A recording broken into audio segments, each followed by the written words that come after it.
రైతులకు వరంగా నిర్మించినటువంటి వరప్రదాయమైనటువంటి సీతారామ ప్రాజెక్టు ప్రారంభం కోసం తహతాలాడుతూ రోజుకొక మంత్రిపై కొబ్బరికాయలు కొడుతున్నారు కదా. కేసీఆర్ గారు నిర్మించిన ప్రాజెక్టులను ప్రారంభిస్తారు.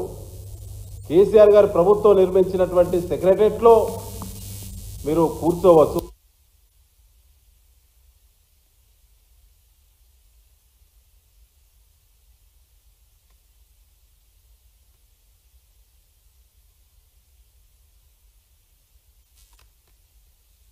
అది కూడా మీరు కంప్లైంట్ చేస్తేనే మిగిలిపోయినటువంటి రుణమాఫీని మీరు ఎందుకు చేయరు? ఒకసారి ఆత్మవిమర్శ చేసుకోవాలి మీరు. ఇవాళ రుణమాఫీ గురించి దాదాపు 75,000 కంప్లైంట్స్ ఇప్పటికే తెలంగాణ భవన్కి వచ్చినాయి.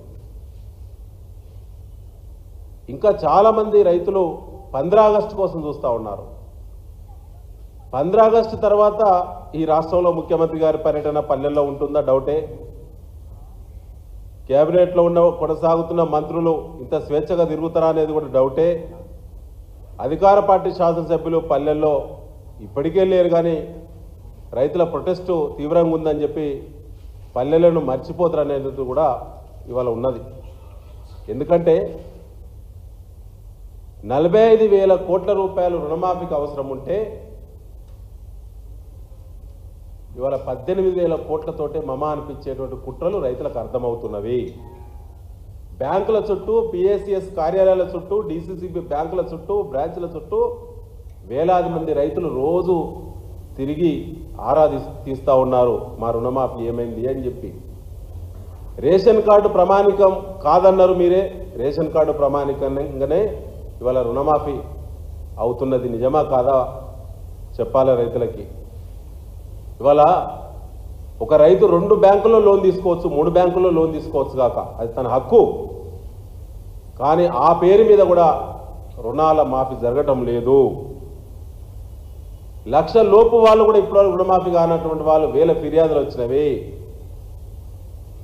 1,50,000 లోపు కానటువంటి వాళ్ళు మెసేజ్ ముఖ్యమంత్రి గారి సందేశం వచ్చిన తర్వాత కూడా రుణమాఫీ జరగని ఫిర్యాదులు వచ్చినవి. అంటే డబ్బుల విడుదల పేపర్లో ఇవాళ ఫ్రంట్ పేజీలో యాడ్స్ ఇచ్చే వరకే పరిమితం అవుతుందా? అంత డబ్బు విడుదలైందా ఇప్పటివరకు మీరు ప్రకటించిన డబ్బు అనేది కూడా ఇవాళ ఒకసారి ఆలోచించాల్సిన అవసరం ఉన్నది. ముఖ్యంగా మిత్రులారా, ఇవాళ రుణమాఫీ గురించే కాల్ సెంటర్ ఇక్కడ పనిచేస్తూ ఉన్నది. దానికోసం బీఆర్ఎస్ పార్టీ సీనియర్ నాయకులు చాలామంది పర్యవేక్షణ చేస్తూ ఉన్నారు. 15 ఆగస్టు తర్వాత రుణమాఫీ జరగని లక్షలాది మంది రైతులకు మద్దతుగా కేసీఆర్ గారి నాయకత్వంలో బీఆర్ఎస్ పార్టీ నిలబడుతుంది. కాంగ్రెస్ను ప్రశ్నిస్తుంది. మోసపూరిత కాంగ్రెస్ ఇచ్చినటువంటి మాట నిలబెట్టుకునేంత వరకు కూడా ఒక్క రైతు కూడా రుణమాఫీ జరగకుండా ఉన్నదంటే దానికి బీఆర్ఎస్ మద్దతు ఇస్తుంది తప్పకుండా రైతులకు అని చెప్పి ఈ సందర్భంగా మీకు తెలియడం జరుగుతూ ఉన్నది. ముఖ్యంగా ఇవాళ పిఎస్సిఎస్లో కానీ బ్యాంకులలో కానీ అంతటా కూడా డబల్ పేర్లు రావడం, ఆధార్ మిస్ మ్యాచ్ కావడం, ఆధార్ నంబర్లో తేడా ఉండడం లాంటి కంప్లైంట్స్ మంత్రి తుమ్మల గారు చెప్పినట్టే మరి 30,000 పైచలకు అలాంటి కంప్లైంట్స్ ఉన్నాయని ప్రభుత్వమే చెప్పింది. కానీ మా దృష్టికి వచ్చింది లక్షలాది మంది రైతుల కంప్లైంట్స్ అట్లా ఉన్నాయి. ఆ కంప్లైంట్స్ సవరణ కోసం ప్రతి బ్రాంచ్ దగ్గర ప్రత్యేకంగా మరి అక్కడ ఒక సెల్ ఏర్పాటు చేయాలి. రైతుల కంప్లైంట్స్ తీసుకోవాలి. తీసుకొని 30 రోజుల లోపు పరిష్కరించాలి, సవరణ చేయాలని చెప్పి ప్రభుత్వమే జీవో నంబర్ 567లో లాస్ట్ పారాలో చాలా స్పష్టంగా చెప్పింది. దాన్ని ఉల్లంఘించి ప్రభుత్వము ఇవాళ పిఎస్సిఎస్ చైర్మన్ల పైన, సిఇఓల పైన, కంప్యూటర్ ఆపరేటర్ల పైన, బ్యాంకు సిబ్బంది పైన ఇవాళ క్రిమినల్ కేసులు పెడతా ఉన్నది. క్రిమినల్ కేసులు పెట్టి ఇవాళ చేయని తప్పులకు వాళ్ళను బలి చేసి బాధ్యులను చేసేటువంటి కుట్రకు కాంగ్రెస్ పార్టీ ప్రభుత్వం తెరలేపింది.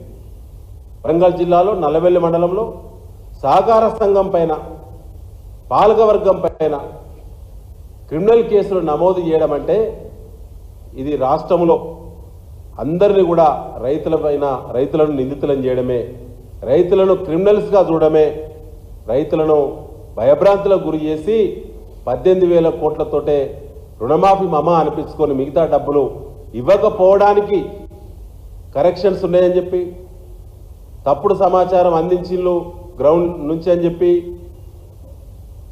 దానికోసం ఎంక్వైరీ జరగాలని చెప్పి ఆ రకమైనటువంటి వంకర మాటలకు అవకాశం ఇవ్వడానికే రేవంత్ రెడ్డి గారి ప్రభుత్వం ఇవాళ ఆలోచిస్తున్న విషయం పొన్నం ప్రభాకర్ గారు ఆత్మవిమర్శ చేసుకోవాలని చెప్పి నేను తెలియడం జరుగుతూ ఉన్నది.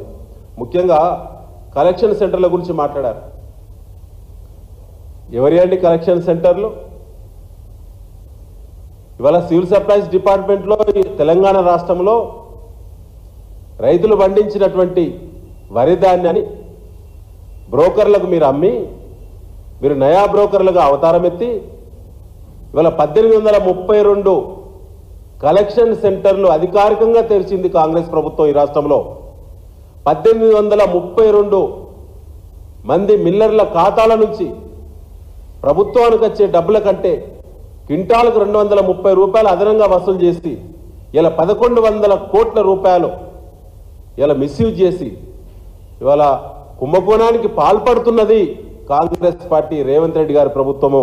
మీ ఉత్తమ్ కుమార్ రెడ్డి సంబంధిత మంత్రి పేషి పొన్నం ప్రభాకర్ గారు మీ శాఖలో కూడా ప్రతి జిల్లా డిటిఓ నెలకు 1 కోటి రూపాయలు వసూలు చేస్తా ఉన్నారు. నెలకు 30 కోట్ల రూపాయలు ఈ రాష్ట్రంలో మీ డిపార్ట్మెంట్లో వసూలు అవుతున్నాయి.